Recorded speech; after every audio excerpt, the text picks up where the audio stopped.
va commencer.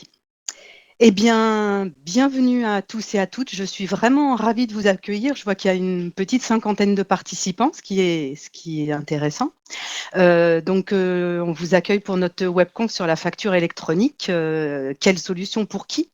En fait, on va vous aider à y voir un petit peu plus clair pour trouver quelle facturation électronique est adaptée à votre entreprise. D'ailleurs, on va pouvoir l'interpréter en fait au singulier ou au pluriel. On va justement voir ça.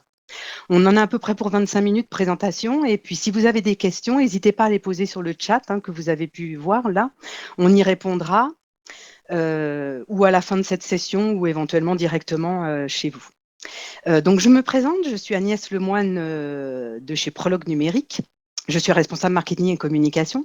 Prologue Numérique, c'est la filiale dématérialisation en fait, du groupe Prologue qui, lui, existe depuis 1986. Et en tant qu'éditeur et intégrateur de solutions de dématérialisation et d'archivage, on se charge en fait des données de votre système d'information. On récupère les données, on les traduit au format attendu à l'extérieur, d'accord. On les transporte et on les dépose où il faut. Donc là, je viens de vous parler dans un sens pour les documents, par exemple, pour les documents sortants, mais c'est la même chose pour les entrants. D'accord. Notamment, par exemple, pour les factures, autant entrantes que sortantes. On est aussi beaucoup présent dans le domaine de la santé, pour tous les échanges qui concernent la santé, pour tous les bailleurs. Les grands donneurs d'ordre aussi. On envoie en fait les données de facturation qui sont exigées par les grands donneurs d'ordre. Comme ça assure effectivement le référencement de leurs fournisseurs et ça conforte aussi beaucoup les relations commerciales. Peut-être que certains d'entre vous sont un petit peu poussés par les grands donneurs d'ordre pour effectivement passer notamment à de l'EDI, en tout cas à de la démat. On traite aussi des données bancaires, notamment les IBIX. Et pour faciliter, pour finaliser en fait toute cette démat, on vous propose de l'archivage électronique. Effectivement, en tant qu'éditeur aussi, on a des certifications. Vous pouvez les voir là une certaine partie. On fait partie en fait de groupes de travail pour être en amont de la réglementation et avoir des solutions qui répondent aux exigences légales de chaque métier aussi. Vous trouverez tous nos produits sur notre site prologuenumérique.fr et pour tout ce qui concerne l'AIFE et Chorus aussi, on a un site facture-chorus.fr. Voilà. Donc là, on va regarder un petit peu, faire un état des lieux de la facture électronique. Bon, je ne vais pas vous parler de ce qu'est la facture. Je pense que vous le savez même certainement mieux que moi ce qu'est une facture. En tout cas, le cas de la facture électronique, c'est une facture qui est créée, envoyée, reçue et conservée sous forme électronique. Ça a en fait la même réglementation et les mêmes obligations que la facture papier. C'est vraiment la même chose. Il faut noter aussi que le processus électronique il peut être différent chez un émetteur et chez le destinataire. C'est-à-dire qu'il n'y a pas d'obligation de méthode identique des deux côtés. Je voulais aussi faire un petit point sur la facture scannée. Une facture scannée ne peut pas tenir lieu de facture électronique si elle est simplement scannée et déposée, par exemple, dans un répertoire. Surtout si c'est pour détruire la copie papier après. Dans ce cas-là, ça n'a aucune valeur légale, sauf si effectivement on conserve le papier. Mais dans ce cas-là, ça réduit totalement les bénéfices effectivement de la facture du format électronique. Cette facture scannée, elle est valable en fait sous certaines conditions qui sont des conditions très strictes de numérisation. Il faut une facture électronique, une signature électronique certifiée.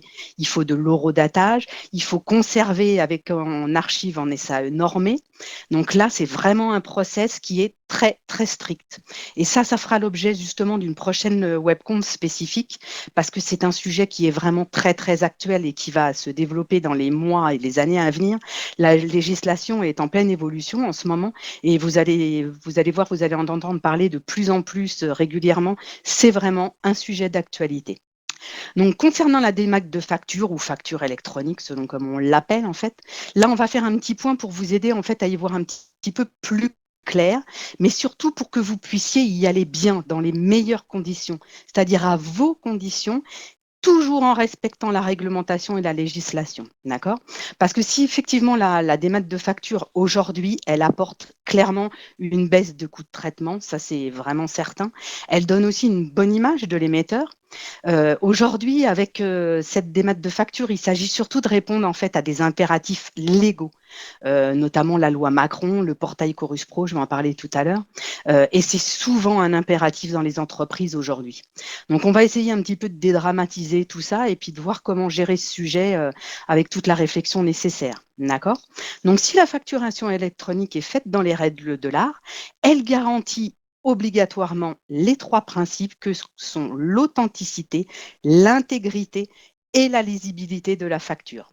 Donc ça, autant côté émetteur que côté destinataire.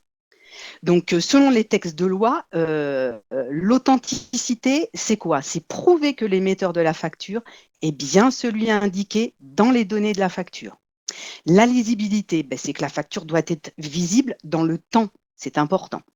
L'intégrité du contenu, c'est en fait garantir que le contenu de la facture ne peut pas être modifié, ni lors de l'échange de la facture, ni durant toute la durée de conservation légale de cette facture. Et à ce propos, les délais de conservation légaux, alors qui sont souvent cités par la revue fiduciaire, sont de 5 ans en matière commerciale pour les litiges commerciaux. En matière fiscale, c'est 6 ans. Et en matière comptable, la conservation des pièces justificatives est de 10 ans en usage courant. Donc ça, c'est important. Donc en fait, le contrôleur fiscal doit pouvoir vérifier tous ces points, d'accord, qui seront recevables aussi en cas de litige commercial. Donc, pour la mise en place de ces trois principes, vous avez le choix entre plusieurs solutions que l'on appelle voies de sécurisation. Donc, il y en a trois voies de sécurisation qui sont mixables ou pas, ça c'est ce que l'on va voir. Donc, la première est la piste d'audit fiable, la seconde, la signature électronique, et la troisième, la solution d'EDI. Donc, on va commencer par la piste d'audit fiable. Donc, cette piste d'audit fiable, c'est en fait l'entreprise qui doit mettre en place des contrôles pour prouver elle-même que la facture correspond bien à une commande, à une livraison, à un vrai échange commercial. Et ça marche autant pour les biens que pour les services. D'accord? Et cette voie-là est choisie si le choix est différent de celle de la signature électronique ou de l'EDI. Si vous ne faites pas de facture électronique, de signature électronique, ni d'EDI, on va détailler les solutions là juste après, c'est la piste d'audit fiable qui doit prouver authenticité, intégrité et lisibilité. D'accord? Par exemple, vous faites l'envoi de vos factures en pièces jointes dans un numel, vous devez prouver par vous-même la véracité de cette facture. C'est à l'entreprise de prendre en charge cette partie-là. Donc, pour vous dédouaner en fait de cette première partie, il y a deux autres voies que je vous ai citées qui, par contre, ces deux autres voies assurent d'office les trois grands principes authentification, intégrité et lisibilité. Donc, cette deuxième voie qui assure ces troisièmes grands principes, c'est la signature électronique. Elle est basée sur un certificat qualifié. Donc, ça répond aux exigences légales de la même manière qu'une signature manuscrite, mais c'est un process informatique qui est normé. D'accord? Elle est également recevable comme preuve juridique. Ça, c'est très important parce qu'elle répond effectivement aux trois grands principes.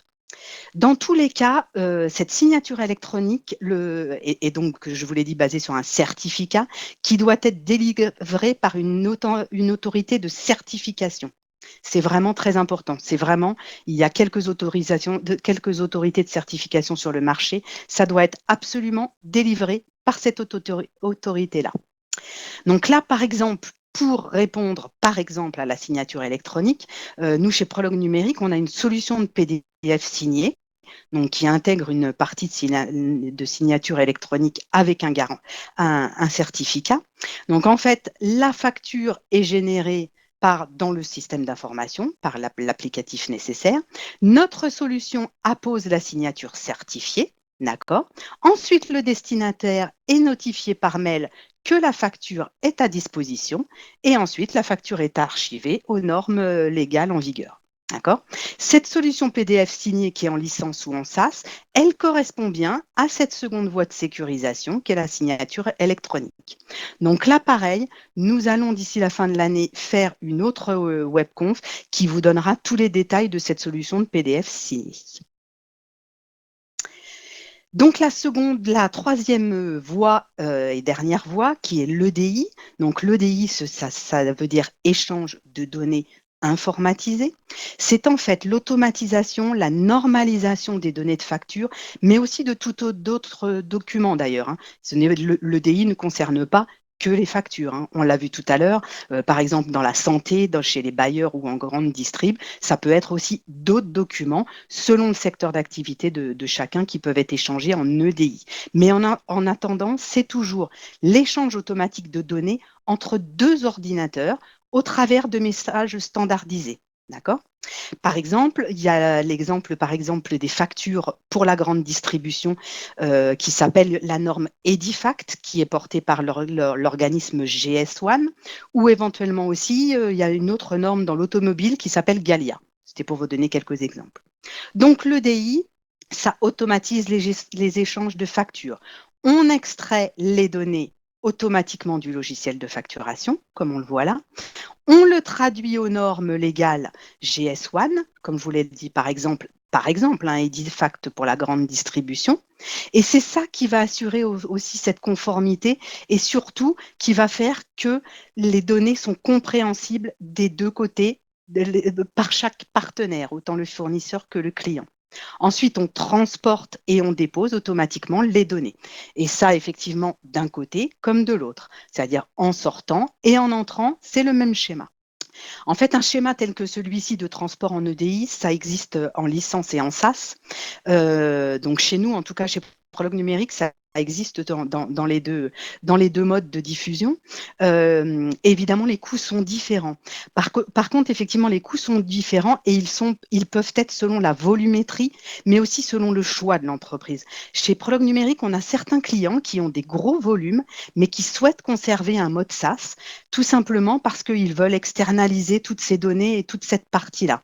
Donc en fait, c'est un choix et aussi une question de budget, il ne faut pas non plus se voiler la face, mais ça, c'est vraiment à étudier selon la volonté et les besoins de chaque entreprise. Il n'y a pas de systématisme par rapport à ça.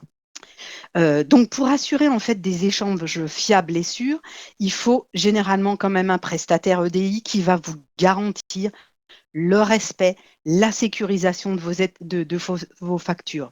Vous êtes sûr que les données échangées en fait sont aux normes d'aujourd'hui et celles éventuellement de demain. Vous savez que la législation avance très très vite. Elles sont testées et certifiées, donc elles sont conformes. En cas de contrôle fiscal ou en cas de litiges commerciaux, en fait, ça vous garantit toujours les trois grands principes que l'on a vus précédemment. D'accord? Donc ça, c'est vraiment une partie importante. Donc, on a vu les trois grands principes que sont l'authentification, l'intégrité, la lisibilité. On a vu les trois modes de sécurisation, donc la piste d'audit fiable. Là, c'est à vous de prouver ces trois grands principes.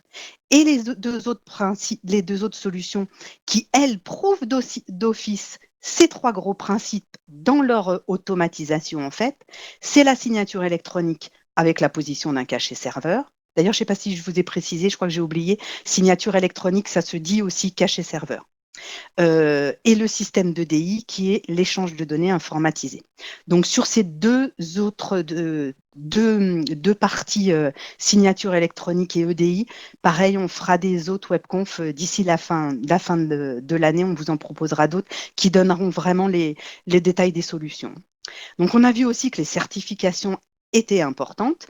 Et maintenant, on va voir comment mettre en place la facture électronique et déjà les bonnes questions à se poser. Donc, les questions à se poser, c'est effectivement déjà la première, de faire le point sur ma transformation numérique, celle d'aujourd'hui, mais aussi celle de demain. D'accord? Quel est l'état des lieux de vos factures aujourd'hui? Combien de vos factures sont traitées dans l'entreprise? Quelle volumétrie vous avez pour les factures entrantes, pour les factures sortantes? Un point important aussi est l'obligation que vous avez de vos partenaires, de vos clients, de vos fournisseurs selon votre secteur d'activité. Vous comprenez bien que chaque secteur a des spécificités et des obligations différentes. Donc, quels autres documents aussi sont liés à votre facture? Les devis, les BL, les commandes, lesquels vous voulez dématérialiser, lesquels vous ne voulez pas dématérialiser. Quels sont vos objectifs? Quels sont les bénéfices que vous en attendez? Est-ce que c'est la réduction des coûts? Est-ce que c'est les temps de traitement? Un niveau aussi important, c'est savoir quel est le niveau de maturité de votre entreprise par rapport à la démat. Est-ce que votre entreprise, veut-elle? Est-ce qu'elle doit? Et jusqu'où peut-elle aller? Ça, c'est important, cette volonté, cette obligation, et jusqu'où est-ce que l'on peut aller? Faire un point. Vraiment un point sur aujourd'hui et sur demain. Qu'est-ce qui est déjà mis en place aussi? Quels sont les outils? Quels sont les logiciels, les applications que vous utilisez déjà? D'accord? Quels sont vos projets peut-être aussi? Et puis évidemment, quel budget allouer à tout ça? Parce que est-ce que c'est un budget à court, à moyen terme? Combien va vous coûter cette progression vers cette démat? Mais effectivement, en plus des coûts, quelle va être la rentabilité? Qu'est-ce que vous en attendez? Et enfin, quel ROI vous allez pouvoir en tirer? Un autre point, une autre question aussi à se poser, c'est effectivement la question de l'archivage. Donc pour la piste d'audit fiable, mais comme pour les deux autres voies, hein, une solution d'archivage électronique est à étudier. C'est vraiment un point précis important, savoir effectivement la différence entre les copies, les sauvegardes, l'archivage, légalement, j'ai le droit à quoi, qu'est-ce qui sera recevable devant la justice si jamais j'avais des problèmes. Ça, c'est un point important à prendre. Je ne vais pas y rentrer là parce que c'est vraiment un point très important, très pointilleux et très, très large.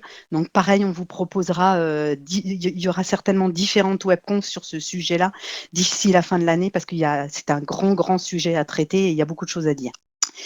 Un troisième point aussi, une troisième question à se poser, c'est si vous êtes fournisseur d'une entité publique, vous allez devoir ou vous devez déjà déposer vos factures sur un portail national qui s'appelle le portail Chorus Pro.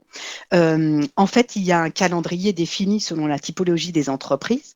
Alors, c'est vraiment pour le dépôt des factures pour les entités publiques. Hein. Ça reste vraiment de fournisseurs à entités publiques. Hein. Si vous êtes concerné ou vous avez certainement entendu parler déjà. Si vous voulez voir un petit peu plus d'infos là-dessus, vous allez sur notre site facture au singulier-du6chorus.fr, facture-chorus.fr, et vous allez voir, il y a tout le calendrier, il y a toutes les explications, et sinon vous revenez vers nous, on vous en parlera très précisément et on fera une autre webconf aussi là-dessus. Donc en fait, est-ce que si vous avez besoin effectivement, si vous êtes fournisseur d'une entité publique ou si vous-même vous êtes une entité publique, vous êtes automatiquement concerné par Chorus Pro et dans ce cas-là, vous allez pouvoir déposer directement vos factures. Si vous avez très peu de factures, vous pouvez les déposer vous-même. Si vous avez 2-3 factures dans le mois, vous irez les déposer vous-même. Mais vous pouvez aussi choisir une solution d'automatisation directement sur ce portail parce qu'il ne faut pas oublier qu'on a certains retours de nos clients qui nous disent qu'en dépôt direct, en fait, ils mettent des fois jusqu'à 10 minutes pour déposer une facture et les pièces jointes justificatives. Donc, ça peut aussi demander du temps. Donc, selon effectivement un petit peu le nombre et la volumétrie et toujours la réponse aux questions de l'informatisation que vous avez aujourd'hui et de la démat que vous voulez mettre en place, ça peut être aussi intéressant de mettre une solution automatique pour Chorus Pro. Voilà, on a vu quelques questions à se poser. Maintenant, on va regarder un petit peu les points à contrôler. D'accord? Donc, les points à contrôler, c'est déjà trouver une ou des solutions qui peuvent répondre aux questions que l'on s'est posées tout à l'heure. Sachant qu'effectivement, peut-être qu'effectivement, les solutions vont pouvoir être mixtes. La première chose sur cette solution, c'est d'étudier effectivement la simplicité de déploiement, l'utilisation aussi de cette solution. Parce que derrière, il ne faut pas oublier que vous allez avoir des utilisateurs et que vous-même, peut-être en tant que responsable SI, vous avez effectivement un déploiement à y mettre. Le point aussi important, c'est les connexions avec les autres outils de gestion. On a vu tout à l'heure faire le point sur l'utilisation que vous aviez aujourd'hui de vos outils de gestion. Quelle interopérabilité on va avoir? Comment on va se connecter avec vos outils existants? D'accord? Pour cela, il faut certainement une solution adaptable, qui soit conforme et évolutive, comme on l'a vu, selon les obligations. Et adaptable au fait aussi parce que peut-être que demain, vous allez être concerné par un autre type de facturation. Le point que vous allez en faire aujourd'hui, peut-être que demain, vous n'êtes peut-être pas aujourd'hui, par exemple, fournisseur d'une entité publique. Je vous souhaite demain d'avoir comme client le ministère des Finances ou tous les ministères de France. Effectivement, peut-être que votre facturation d'aujourd'hui, elle a une certaine évolution qui sera différente demain. Donc peut-être que demain, vous aurez d'autres types de facturation à intégrer, autant en sortant qu'en entrant d'ailleurs. Quelles solutions aussi répondent justement aux exigences de vos partenaires et aux réglementations de votre métier? On l'a vu tout à l'heure. Il y a des exigences spécifiques selon les métiers, donc comment j'y réponds aussi? Parce que c'est tellement différent d'une activité, d'un secteur d'activité à l'autre que c'est important aussi. Comment aussi je vais faire évoluer ma démat? Évoluer la démat, cette démat de facture, elle peut être aussi évolutive au pas par pas. Je peux démarrer par une partie de ma facturation et aussi ensuite l'étendre à une autre partie de ma facturation. Je peux y aller en douceur, tout simplement pour maîtriser mes dépenses et mes budgets. Déjà commencer petit à petit, voir les coûts que ça engendre et voir si après, effectivement, c'est opportun d'optimiser cette solution-là pour l'étendre à d'autres factures. Et comme on l'a vu, les besoins de facturation, elles peuvent être mixtes parce qu'effectivement, ça sera pour répondre à différents enjeux. On a les factures entrantes, les sortantes, peut-être encore un petit peu de papier, l'envoi simple par exemple par email, j'ai donné un exemple tout à l'heure, de l'EDI pour répondre justement à certaines exigences de mes partenaires et fournisseurs, comme on l'a vu notamment pour la grande distribution. Donc effectivement, se poser, c'est toutes ces questions par rapport aux solutions. Et justement, comme je vous parlais de solutions mixtes, je vous ai mis deux petits exemples concrets en fait d'un cas client qu'on vient de traiter très récemment. Là, par exemple, pour les flux entrants de factures et de commandes, les commandes des clients et les factures fournisseurs en entrant ont différents formats en entrant. D'accord? Et c'est traité en fait par différentes solutions d'entrée. Ici, il y a une partie de scan et là, une partie de DI. D'accord. Et effectivement, ces différents formats sont traités à l'entrée dans le SI selon les données en fait qui sont nécessaires au système d'exploitation de notre client. Et la même chose en fait en flux sortant. Notre client en fait avait des flux en fait de factures qui étaient différentes, qui sortaient de son système d'information. Ils sont traités par une plateforme EDI qui éventuellement aiguille et et traduisent si nécessaire les formats qui seront connus à l'extérieur. Donc des formats là différents, vous voyez. Par exemple, les formats Chorus pour une entité publique et des formats de factures et des commandes différents aussi selon les clients et les fournisseurs. Certains clients reçoivent du PDF signé et d'autres, par exemple, de l'EDIFACT, qui est la norme, comme je vous l'ai dit, de GS1. D'accord? Donc ça, en fait, donc là, je vous ai donné un petit peu des exemples pour mettre en place la facture électronique. Donc, on a vu qu'il fallait donc faire le point d'abord, d'accord? On a vu d'abord, pardon, les questions à se poser, les points à contrôler. Donc tout ça, c'est faire le point, étudier les solutions du marché, mettre en place en interne ou pas. Là, c'est à vous de voir un petit peu selon les trois solutions là que l'on a vues et quels sont vos objectifs et votre ROI. Donc ça, c'était un point important. Et effectivement, on peut se poser la question de mettre en place une facture électronique ou pas. En fait, on peut conclure éventuellement en se posant la question, est-ce que je vais vers ça ou pas? Alors, c'est un petit peu aussi le côté un petit peu ironique, le ou pas, parce qu'aujourd'hui, il faut bien avoir en tête que il faut prendre en compte les gains de la facture électronique. C'est clairement, il ne faut pas oublier qu'à plus ou moins long terme, il va falloir oublier le papier. Je voulais faire un point sur cette partie-là parce que l'État français pousse aujourd'hui à la démat totale. Vous voyez bien, par rapport à, par exemple, les déclarations d'impôt sur le revenu, c'est devenu obligatoire en électronique maintenant pour tous les citoyens. On a le portail Chorus Pro qui va être obligatoire pour toutes les entreprises vers les entités publiques d'ici à 2020, donc c'est demain, plus le décret d'application de la loi Macron qui est toujours en attente mais qui ne va pas tarder. La France est vraiment en avance par rapport aux États européens sur cette dématérialisation et ce format électronique. Par contre, les États européens s'y mettent aussi très très vite parce que vous allez voir aussi apparaître bientôt un nouveau format qui s'appelle la Facture X, qui est un projet franco-allemand en fait qui va bientôt voir le jour. Donc, il va falloir aussi intégrer ce nouveau format d'ici quelques temps. Donc, chez Prologue Numérique, en fait, on est déjà dans les groupes de travail pour être en amont de ce projet-là. Donc, c'est, comme je vous le dis, un projet européen qui va sortir l'année prochaine. Et en fait, les maîtres mots des années à venir, voire des prochains mois, il ne faut pas se voiler la face, c'est vraiment le zéro papier.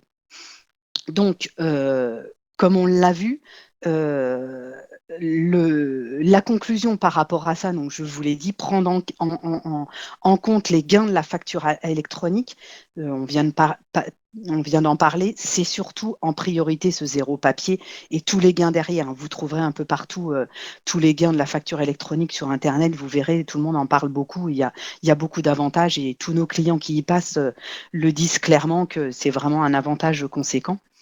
Il y a donc, comme on l'a vu aussi, prendre en compte la législation, celle d'aujourd'hui et celle de demain, et pouvoir y répondre.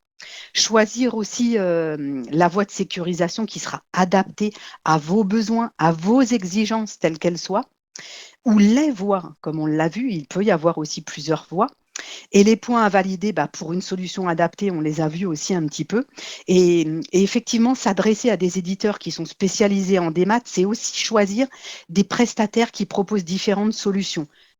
Pour répondre à plusieurs de vos besoins, peut-être d'aujourd'hui et de demain, le PDF signé, le DI, en SaaS, en licence, une solution Chorus Pro, mais aussi bien penser aux factures entrantes, éventuellement avec une solution aussi de capture et d'archivage aujourd'hui. Ce qu'on appelle la copie fidèle par rapport au scan dont je vous ai parlé aussi tout à l'heure. Donc, je voulais absolument citer la future norme NFZ 42026 qui parle de copie fidèle. Vous allez en entendre parler aussi de plus en plus. Ça va être vraiment le sujet d'actualité aussi sur toute cette partie-là d'ici la fin de l'année. Et c'est quelque chose aussi d'important et de majeur. Donc ça, on va aussi en parler d'ici la fin de l'année. Donc, je voudrais en fait conclure sur le fait que malheureusement, je ne vais pas vous apporter là une solution miracle, mais il y a aujourd'hui des solutions miracles, comme on l'a vu, selon vos besoins, selon vos attentes, vos exigences, et qui peut aussi toujours être mixable. Il ne faut pas oublier que ce mix est aussi important aujourd'hui. Donc, chez Prologue Numérique, en tant qu'éditeur, donc vous l'avez vu, on est certifié. On est dans beaucoup de groupes de travail, on va effectivement pouvoir vous renseigner et vous donner toutes les informations nécessaires par rapport à toute cette partie-là. Donc, on est à votre écoute, on est à votre disposition pour tout complément d'information. J'espère en fait avoir été claire. C'était assez bref, 25 minutes pour parler de tout ça. C'est aussi des sujets, c'est un sujet très très vaste. J'espère avoir répondu déjà à quelle solution pour qui et quelle solution, comme je vous le disais au départ, en fait, qui peut être aussi tant au singulier qu'au pluriel. Vous avez une ou des réponses. J'espère que vous avez pu trouver une voie déjà. Et surtout, n'hésitez pas à revenir vers nous. Vous avez tous nos contacts là, vous avez nos sites.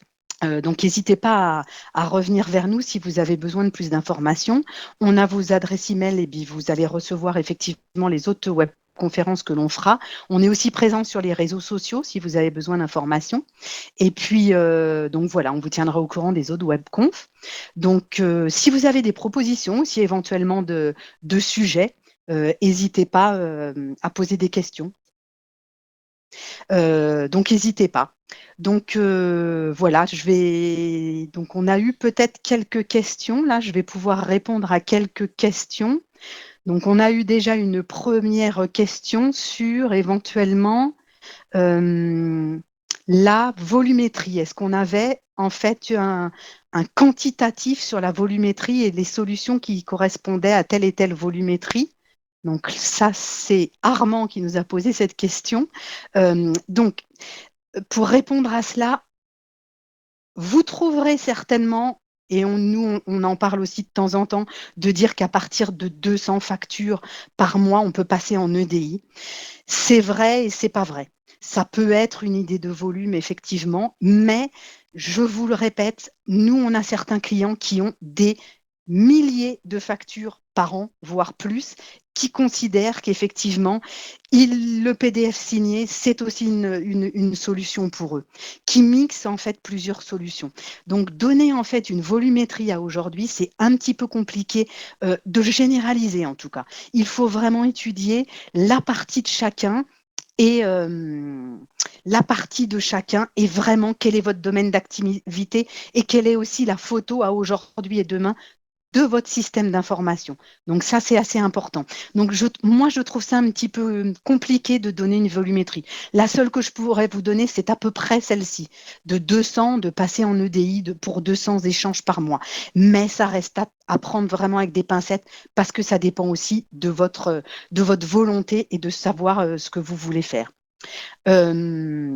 Donc, vous nous demandez aussi, vous présenter la présentation par mail. Oui, oui, tout à fait. Je l'enregistre même. Donc, je vous la donnerai effectivement aussi. Je vous la passerai aussi. On la mettra sur YouTube. Il n'y a pas de pause. Il n'y a pas de problème là-dessus. On avait aussi une autre question sur. Alors, attendez, je regarde aussi.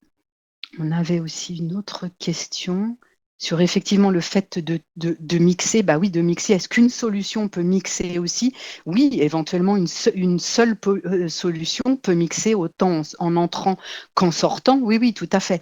Effectivement, on peut avoir, comme je vous l'ai fait voir dans le schéma tout à l'heure, on peut avoir effectivement, on peut avoir aussi effectivement des solutions qui mixent plusieurs, nous, notre plateforme par exemple, qui mixent plusieurs solutions et qui surtout pourront être évolutifs selon les demandes de chacun après. C'est-à-dire que vous pouvez faire de l'EDI, du PDF signé et faire, si vous voulez aussi vous-même, une partie de piste d'audit fiable si vous avez les moyens aussi de le faire. Donc, on a aussi une autre question qui voulait que je revienne sur toute la partie de scan et de la législation. Toute cette partie-là, donc de préciser. Alors là, je vous le redis, c'est un sujet très, très, très vaste. Je ne suis pas là en plus la spécialiste chez Prologue Numérique de cette partie-là. Donc on a une personne, Joël Baconnier, qui est spécialiste et qui se penche sur ce sujet-là depuis quelques mois déjà. On est dans de nombreux groupes aussi de travail sur tout ce qui est le scan. C'est un sujet très pointilleux, très, très complexe. Il faut vraiment dépouiller les textes. Les textes sont au jour le jour, ils sont modifiés, pour tout vous avouer. Donc ça, on est en train de travailler. On va déjà en fait certainement faire une webconf et des papiers et des articles là-dessus dans notre blog qui déjà donneront la différence entre ce qu'est une copie, ce qu'est une sauvegarde, ce qu'est un coffre-fort électronique, ce qu'est de l'archivage à valeur probatoire et les normes et le scan. Enfin, c'est vraiment quelque chose de très vaste et de très compliqué. Donc, on reviendra, mais là, je ne vais pas rentrer, dans le sujet. Donc, voilà. Eh bien, écoutez, maintenant, ça fait une demi-heure qu'on est ensemble. Je vous remercie vraiment beaucoup de votre attention. N'hésitez pas à nous dire sur la discussion si tout s'est bien passé pour vous et si vous pensez aussi que notre outil est intéressant. Hein, il n'y a pas de souci. Dites-nous ce que vous en pensez et si effectivement on peut continuer sur cet outil-là. Mais bon, je pense qu'a priori, ça s'est bien passé. Je vous remercie. Vous recevrez évidemment le PowerPoint par email et puis on vous donnera le lien aussi si vous voulez la réécouter ou la diffuser auprès de tous vos partenaires. Merci beaucoup et puis à très bientôt. Au revoir.